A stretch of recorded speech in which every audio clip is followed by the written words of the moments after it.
Good morning. My name is Nicholas Marcus Thompson, and I am the President and Chief Executive Officer of the Black Class Action Secretariat, which leads the Coalition Against Workplace Discrimination.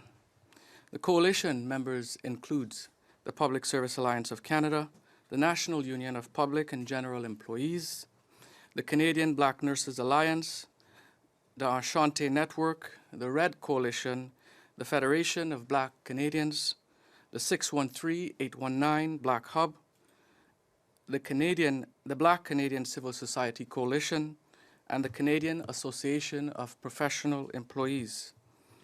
I am joined here today by coalition members from the Public Service Alliance of Canada, represented by its National President, Sharon DeSousa,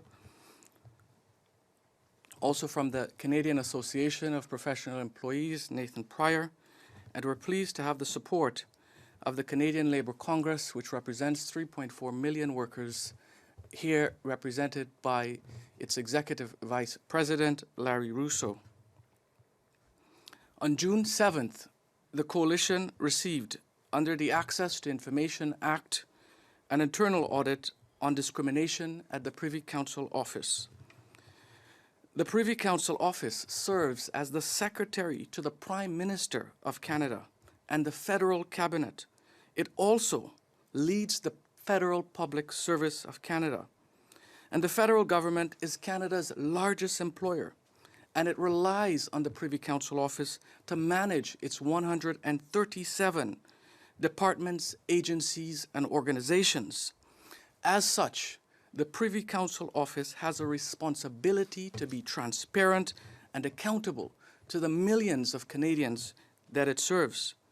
This is why we felt it prudent to bring to you the findings of this 20-page internal report and its more than 30 recommendations, which until today have not been publicly available.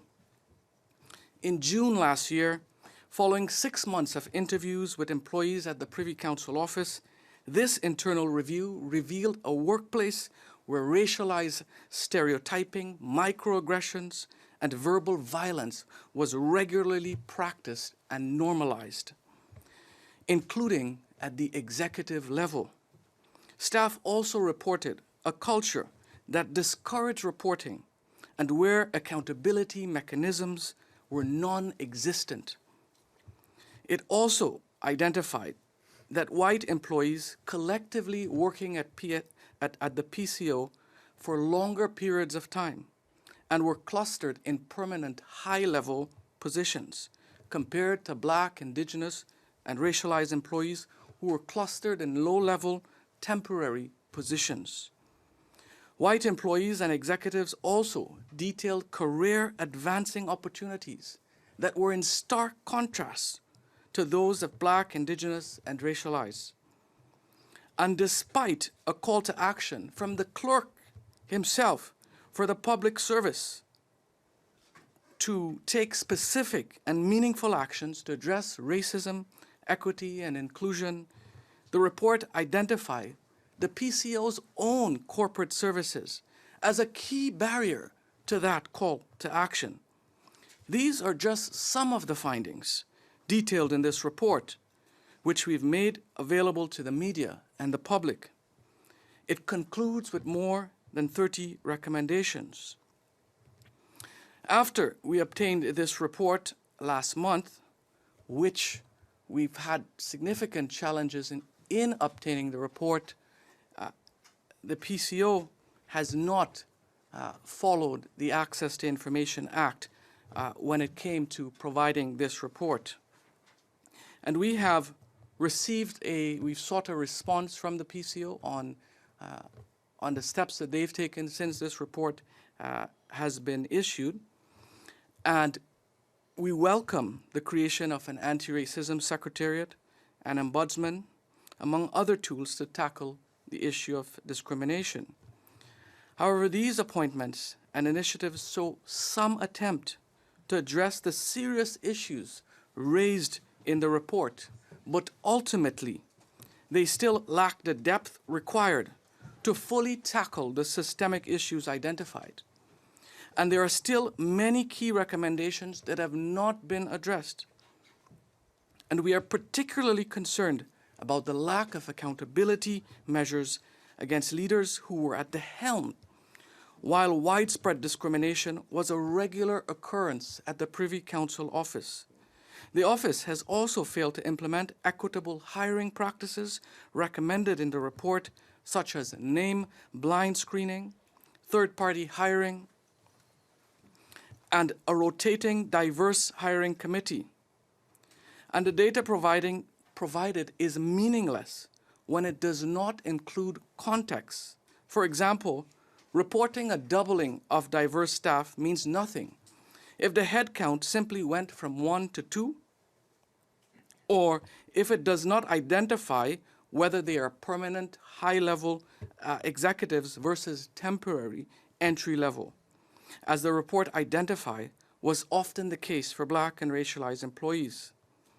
Ultimately, we are witnessing a scenario where those who have been perpetrators of harm are now tasked with carrying out the solutions.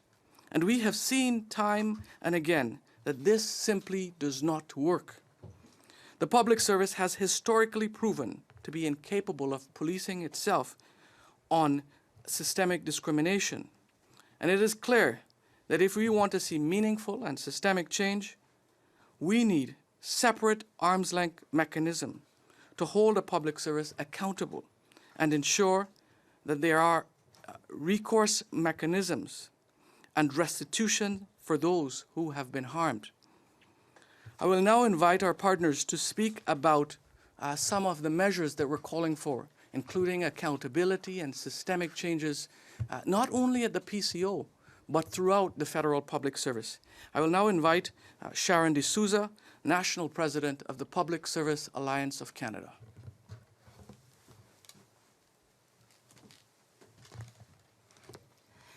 Thank you, Nicholas, for your powerful words today, and I thank you and the Black Class Action Secretariat for your tremendous work, for shining a light on the racism and discrimination so many public service workers face. Dr. Rachel Zeller's report only saw the light of day through an access to information request.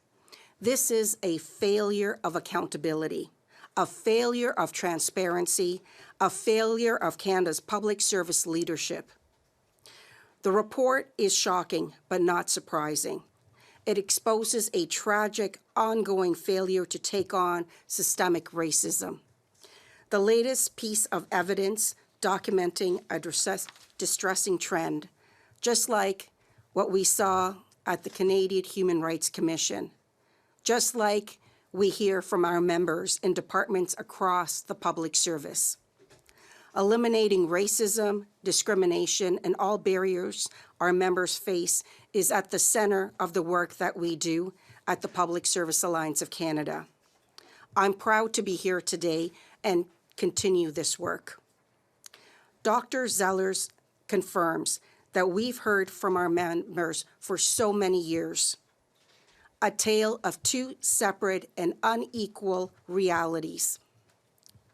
Yes, Black, Indigenous, and racialized employees experience a very, very different public service, without the same opportunities for career advancement, trapped in a revolving door of tokenism, brought into temporary positions to give the appearance of racial equity, then moving out without meaningful opportunities for advancement. Facing workplaces where microaggressions, put-downs, and indignities are a daily reality. Unacceptable. Dr. Zellers also spoke about the commitment, intelligence, and work ethics of the public service workers. This came as no surprise to me. I see the tremendous skills and dedication of our members every day. This is why the mistreatment of Black, Indigenous, and racialized workers is so maddening. So many with so much to offer systemically denied equal treatment and denied equal opportunities for advancement.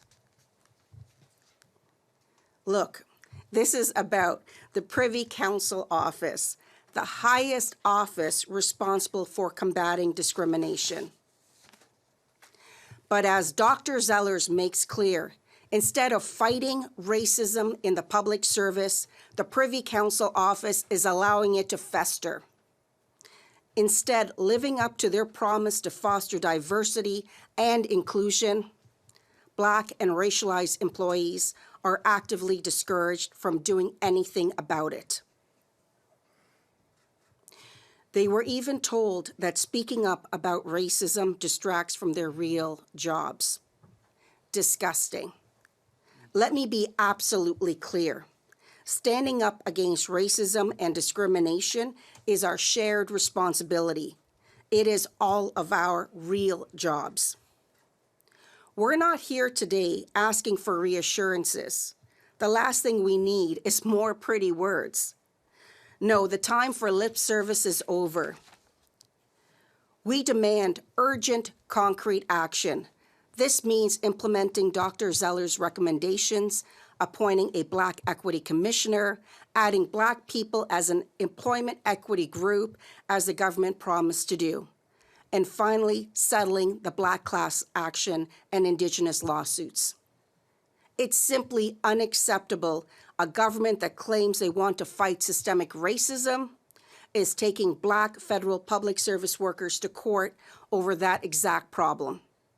This must stop now. On Thursday, we mark Emancipation Day, a time to reflect on the legacies of slavery in Canada, celebrate the strength of Black and Indigenous communities, and come together to demand justice. We invite everyone to join us on Thursday at 11:45 a.m. at the Human Rights Monument in Ottawa. We will march to demand action because only together can we finally end racism and discrimination in all its appalling forms. Thank you. And I'll now turn it over to Nathan Prier, President of the Canadian Association of Professional Employees.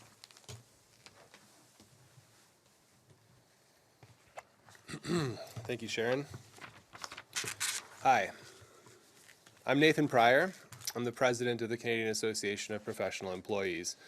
And CAPE is proud to stand here as a coalition partner in the Coalition Against Workplace Discrimination. So, as representatives of professionals working in the Privy Council Office, we're outraged that such discriminatory practices have been allowed to persist. It's clear that significant structural changes are urgently needed to create a fair and inclusive workplace for all employees. The federal government must act decisively to implement all the necessary reforms that Sharon just mentioned and ensure accountability at all levels, not just at the Privy Council Office, but across the federal government, as our coalition partners here have alluded to. So on top of what Sharon just mentioned, we are calling at the Privy Council Office for the resignation of Deputy Clerk Nathalie Drouin, who has been responsible for the discrimination file since 2021, and the resignation of Assistant Secretary to the Cabinet, Ministerial Services and Corporate Affairs, Matthew Shea, who's the head of corporate services since 2017. These are the results of the public service policing itself on discrimination. We will not stay quiet in the face of blatant and systemic discrimination, and we won't accept half measures and well-meaning promises as the change that is needed. Enough is enough, and we'll see you at the Human Rights Monument for Emancipation Day in Ottawa at 11:45 on Thursday.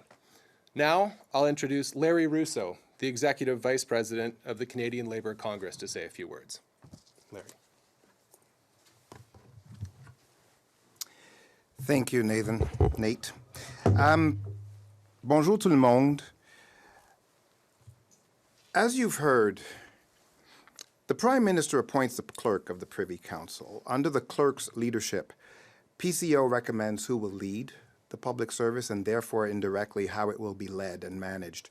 Since the days of Arnold Heaney, the first clerk under Prime Minister Mackenzie King, the PCO has always been the model on which the entire public service is molded. Le rapport Zellers couvre ce qui se passe au sein du Conseil du privé Le contenu du rapport pourrait facilement s'appliquer à la plupart des ministères et agences du gouvernement fédéral. À titre de fonctionnaires noirs et gays, je crois que la plupart des employés noirs et de couleur et autochtones, ainsi que les employés faisant partie des autres groupes d'équité, seront nullement étonnés par les conclusions ainsi que les recommandations du rapport. Nous savons très bien que nous avons la diversité au sein de la fonction publique fédérale. C'est l'inclusion de tous les groupes qui nous fait dire que le leadership de la fonction publique échappe la balle, et ce, sur une base continue. L'état d'inclusion au sein d'une organisation est le reflet même de la culture qui y existe, la culture fondamentale au sein du conseil privé, ainsi que dans toute la fonction publique, est de maintenir la stabilité et le statu quo malgré les tempêtes politiques qui la touchent. And we understand the fundamental role of the public service. Nevertheless, we can easily point to a relatively successful model for cultural change in the federal public service, one I can speak to personally because it is where I spent most of my years in public service, and that is the Official Languages Bilingualism Program. I have personally dealt with the intolerance expressed by Anglophones having to make space for Francophones through the first equity program introduced in the federal public service in the 1970s. I started in 1981. The Employment Equity Task Force recommendations clearly speak to going beyond the numbers game, where we check off boxes. Inclusion starts first and foremost with leadership. Therefore, we ask the federal government to table, as soon as the House resumes sitting in September, the new Employment Equity Act legislation that is in keeping with the Employment Task Force recommendations. And we ask federal public service leadership, starting with the clerk, to effect true organizational cultural change within their respective organizations to respect differences in lived experiences of all employees, acceptance and valorization in the workplace of how we can put diversity to work for improving and making our workplaces more productive and satisfying for all employees. Finally, instead of fighting attempts to make employees whole for past injustices in the workplace that are now more generally being recognized, we once again call upon the federal government to settle this black class action suit and prove to all employees who are members of minority and equity-seeking groups that the leadership of the public service truly takes inclusion of all groups seriously through actions that are long overdue and not just empty words and promises to do better. I will reiterate the call of Sharon DeSousa and all the coalition partners to be there on Emancipation Day, August 1st. Thank you very much. Thank you very much. This concludes a press conference, the points that we have and the call to action, the very clear calls to action. And we now open it up for any questions. Is there anything in this report that really shocked you, or is this more or less what you've been seeing and hearing with the stories that you've been encountering in the public service? Is there anything that shocked you in this report? Well, I think it doesn't go, you can't go lower than the Canadian Human Rights Commission. And we've seen the rampant discrimination at the Canadian Human Rights Commission. So when we received this report, it was shocking because it's still, this is the head of the public service. This is the Privy Council Office that directed the entire federal public service to address racism. So the very head of the public service giving directions on addressing racism is a perpetrator themselves. So how can the public service genuinely implement this call to action on anti-racism, which has been largely a failure? Some areas have not implemented since 2021 a single measure to address specifically anti-Black discrimination. So while it is shocking, it is what we've seen across the public service, across all departments and agencies. So you would say what's different here is that it's the organization, it's the department that the fact that this exists there is the most shocking part. Correct. This is the highest level of decision making in this country. And we are deeply concerned with this organization's ability to address discrimination within its own ranks and throughout the federal public service. Mr. Thompson or Mr. Prier, you're naming names. You call out Natalie Joanne, you call out Matthew Shea. Can you connect the dots? Why are you naming names? Are these two individuals that you are saying is responsible for a lot of the culture, a culture that perhaps is covering up or telling employees not to be as concerned about discrimination and to focus on other work? Is this what you're saying by calling them out? Sure. So the coalition felt that it was necessary as part of this process to ensure accountability. What we have seen in this report is a lack of accountability. The Privy Council Office did not make this report public. That was issued over a year ago.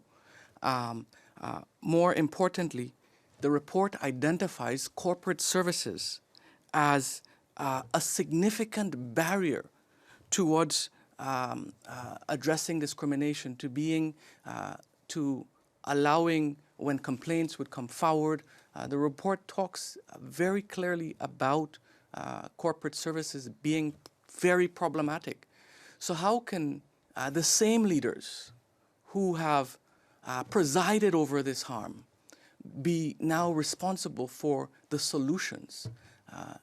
Everyday workers, they violate the code of conduct. They're held to a strict account. They're held to that order. So why should it be any different for leaders?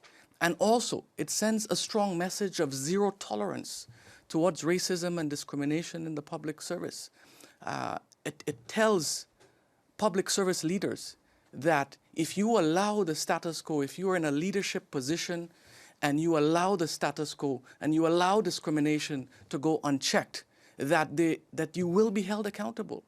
And that's why the accountability measures are critical. There are processes within the federal government for grieving.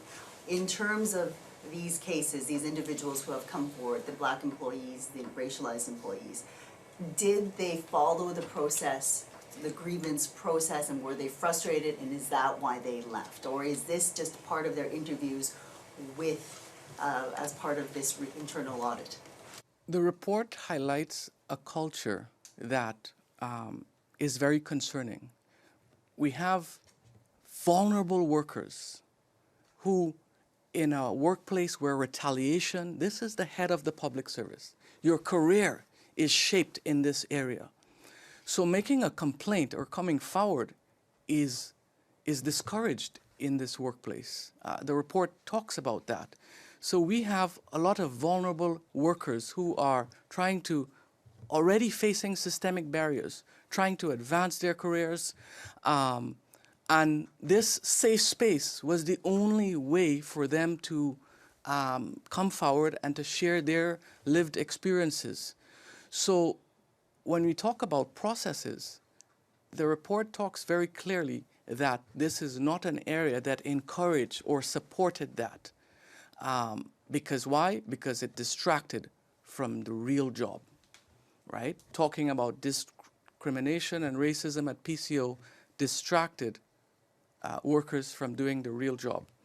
And this is a similar culture that we saw with the previous Governor General, that type of workplace that's very toxic. So I think based on the experiences that we've heard from, the stories that we've heard from workers, they're petrified at the Privy Council Office. To come forward and make a formal complaint and then your career dies, they're petrified. Vous êtes Les employés vivent de la discrimination, ont moins d'opportunités d'avancement au sein de leur carrière. Pouvez-vous nous donner des exemples concrets pour qu'on comprenne bien ce qu'ils vivent? Oui, oui. Ben, j'en ai parlé dans mes remarques. Écoutez, ce que les employés vivent, c'est conflictuel. Parce que quand on se joint à la fonction publique fédérale, on veut faire une contribution de toutes nos capacités, de tout ce qu'on est capable de donner. Et lorsqu'on se heurte au mur de l'intolérance, on a parlé de microagression. Combien de gens savent qu'est-ce que c'est une microagression? Mais quand on est le cible, quand on les reçoit, jour après jour après jour, hein, ça a un impact sur notre état de santé psychologique et mental, d'abord et ensuite physique. Quand on est rendu au bout, mon expérience personnelle, ayant été dans l'Alliance de la fonction publique, comme vous le savez, mon expérience personnelle était que les gens qui se plaignent, et j'en ai traité des griefs dans le bureau du conseil privé quand j'étais là. Malheureusement, ça faisait 1 an, 2 ans, 3 ans que les gens subissaient cet harcèlement, cette discrimination, et rendus au bout de leur rouleau, souvent en congé de maladie, qui ne voyaient pas d'autre choix que de présenter le grief. Et chaque fois que je m'assoyais avec les gestionnaires, je disais, il est trop tard. Le mal est fait pour cet employé-là. C'est ça qu'on vit.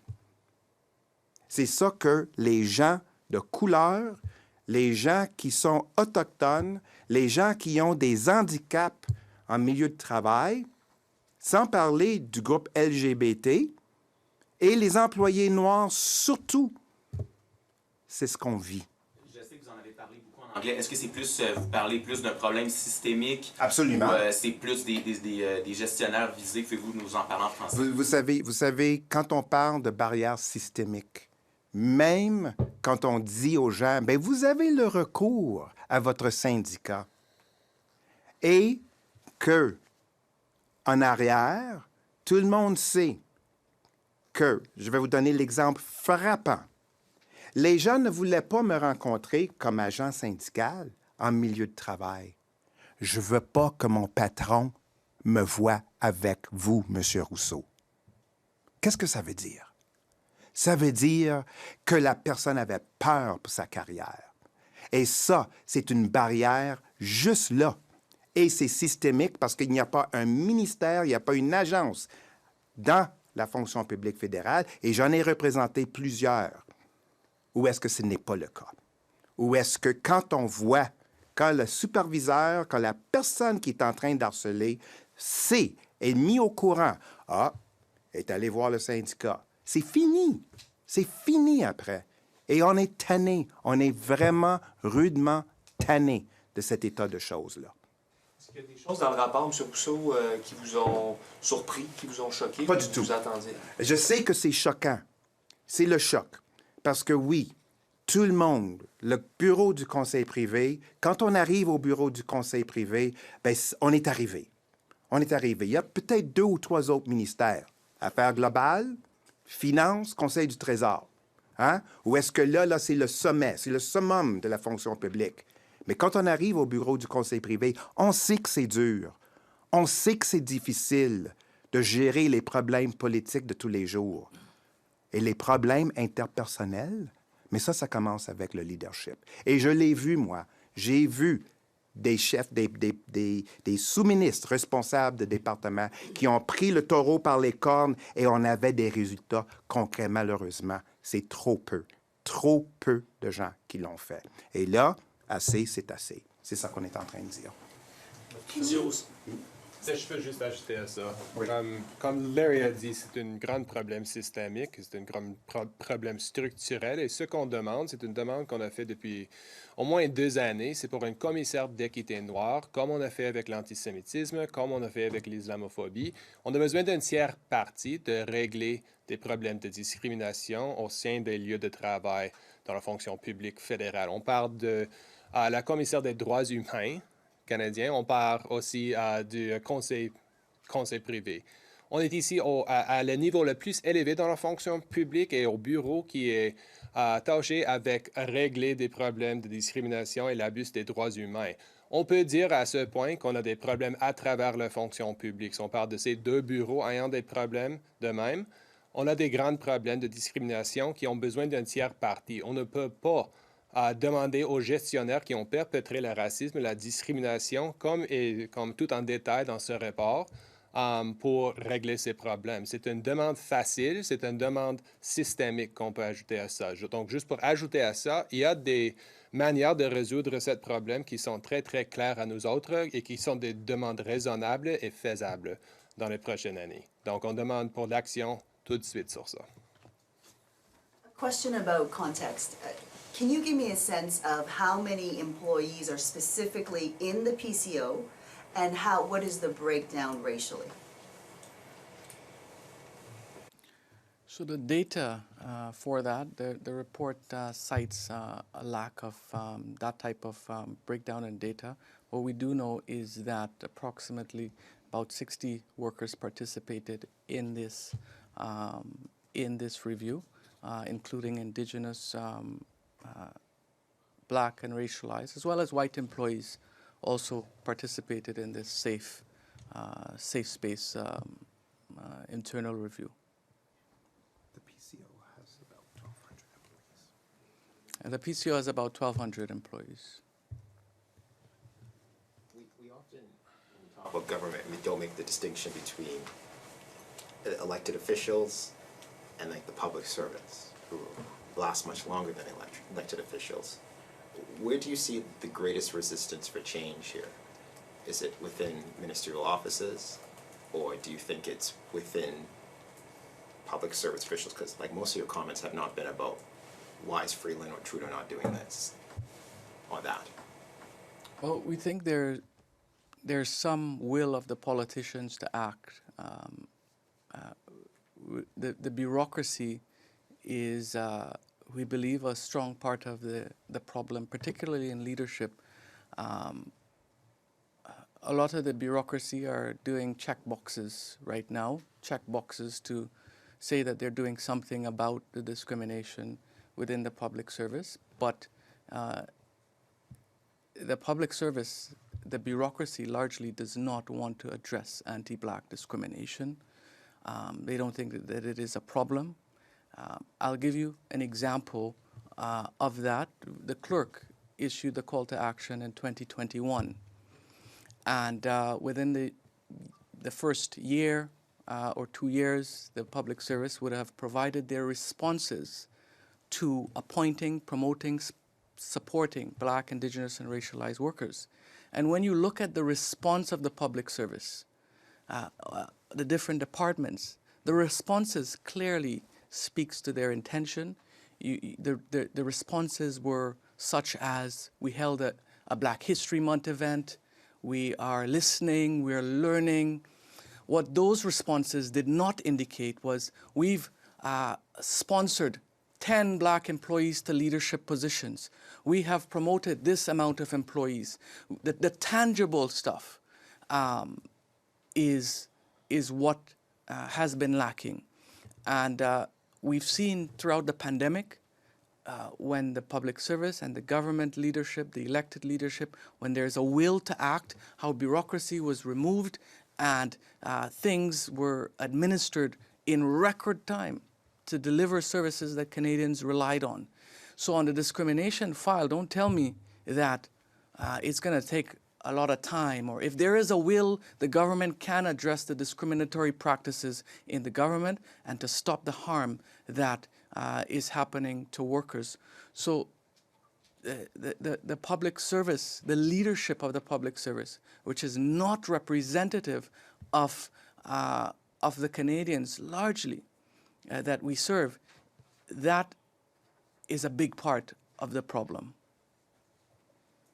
Dans le rapport, il est question à quelques endroits de la dualité linguistique, puis certains employés qui semblent voir le manque d'accès à des cours de français, par exemple, comme étant une barrière. Vous avez fait un petit peu allusion tantôt à ça. Pouvez-vous clarifier un peu vos propos? Et vous parliez de reconnaître les différents types de diversité. Dites-vous que le français doit être écarté, qu'on doit mettre l'accent sur d'autres langues? Juste clarifier vos propos un petit peu, parce qu'on a entendu ça par le passé de différents groupes. I will respond first to David's question, but then it also applies to your question. Because when I was responsible for, when I had, as a program officer, responsibility within my department to implement bilingualism, it meant sitting down with managers and looking at all of the ranks within every division. How are you going to get this overrepresentation of francophones in the lower ranks of your division up into the upper ranks? And that meant going to directors general and to assistant deputy ministers and having the same exercise.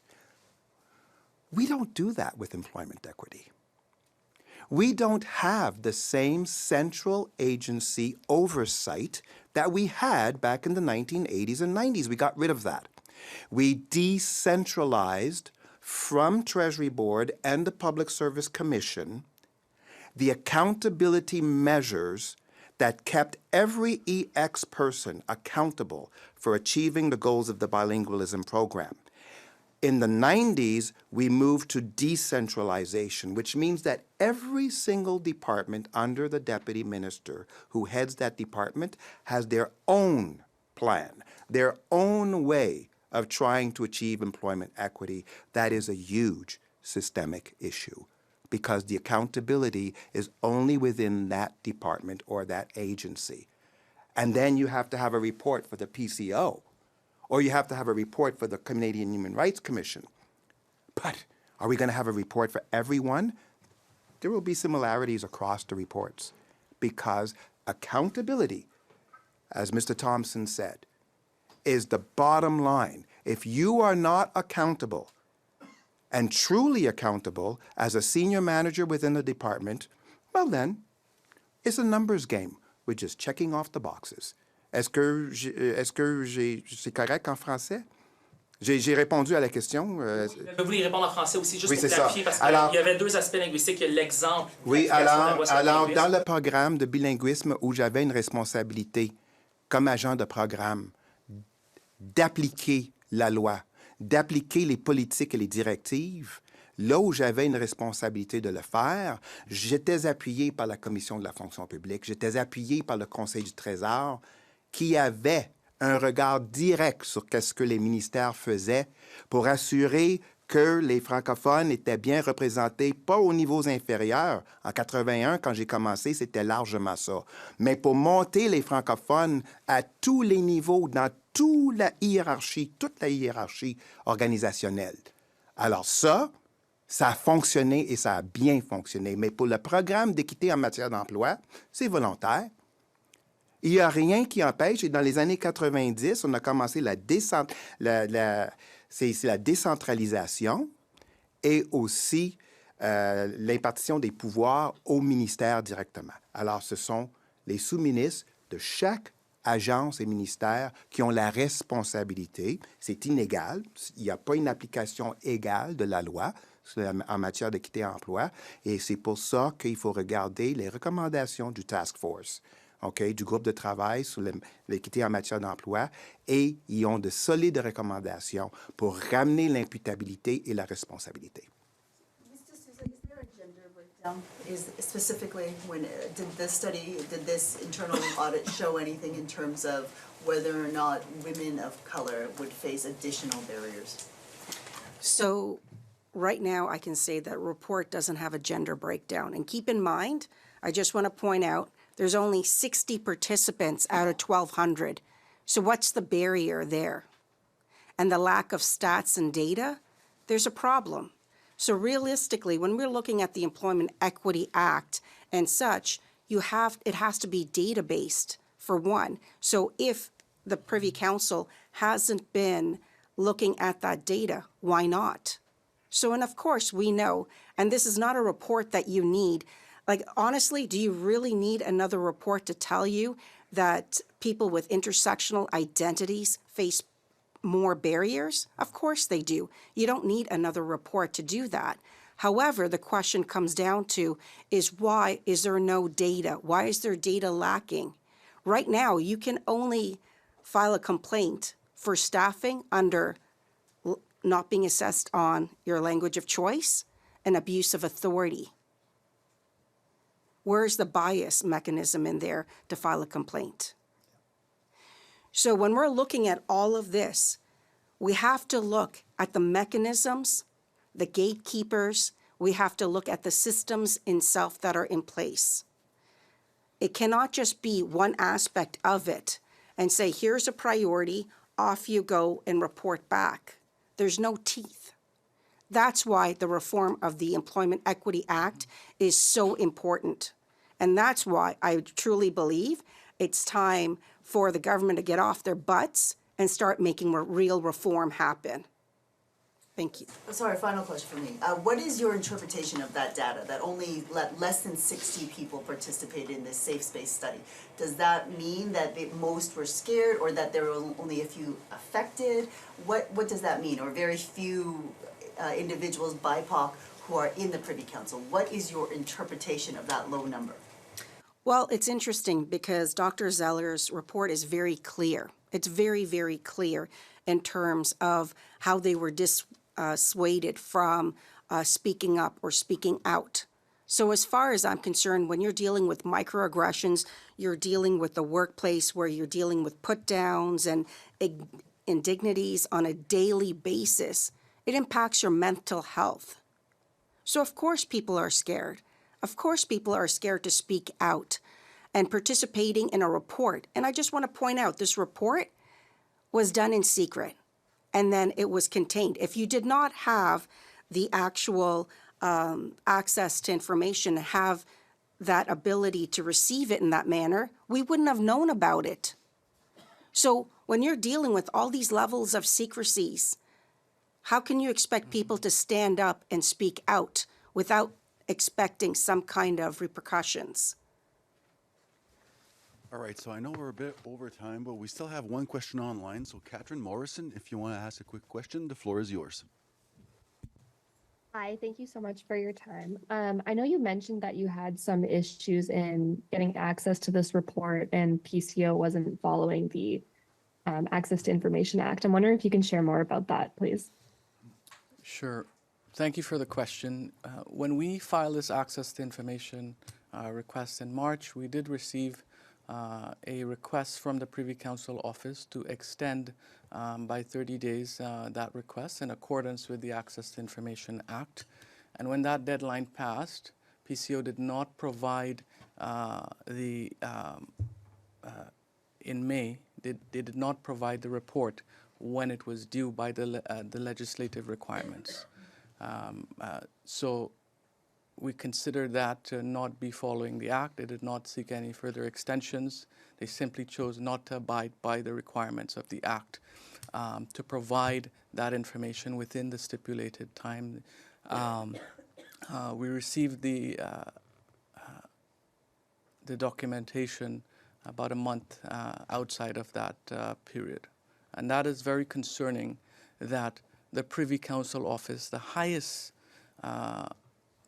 office in the federal public service, could just disregard the Access to Information Act. Catherine, quick follow-up.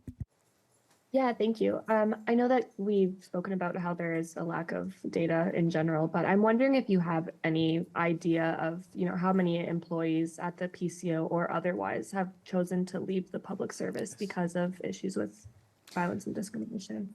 And that's one of the things that the report spoke about, that for marginalized employees, the turnover was very high, that you wouldn't stay at the Privy Council office very long. Once you start experiencing this, the lifespan of a racialized person or Indigenous person at the Privy Council office was not very long. So predominantly, you'd have largely white employees remaining there for much longer periods because they are clustered in permanent high-level positions. So it has been very challenging for Black and racialized and Indigenous folks to advance at the Privy Council office. So yes, the turnover the report speaks to does indicate that that they leave quite often. Thank you.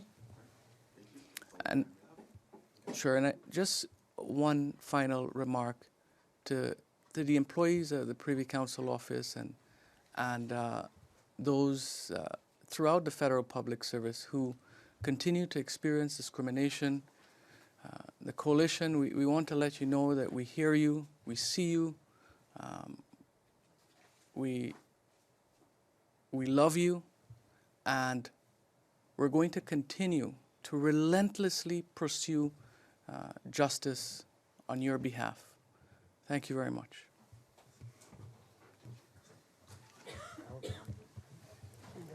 Well done.